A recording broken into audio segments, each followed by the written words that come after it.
মুসা নবী আলাইহিস সালাম তানার বুদ্ধি বিবেক আর মস্তিষ্ক এক পর্যায়ে বলছিল ধরে, ওগো মুসা আমি তোমার বিবেক, ওগো মুসা আমি তোমার বুদ্ধি, ওগো মুসা আমি তোমার মস্তিষ্ক, ওগো মুসা আমি তোমার হৃদয়, তোমার ভালো চাই। খবরদার, তোমার একমাত্র বাঁচার উপায় লাঠি।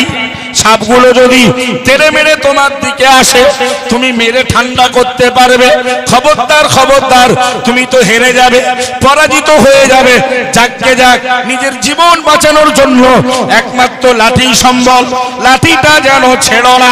100 ডিগ্রি উল্টো আমার আল্লাহ ওহী নাযিল করে দিল, ও নবী মুসা আলাইহিস সালাম, ভয় পেও না, আজকে তুমি জয়ী হয়ে যাবে। আলকি মা ফি ইয়ামিনিকা, তোমার ডান হাতে যেটা আছে ওটা আর হাতে রাখলে হবে না, এই মুহূর্তে তুমি ওটা জমিনে ছেড়ে দাও। জোরে বলুন সুবহানাল্লাহ।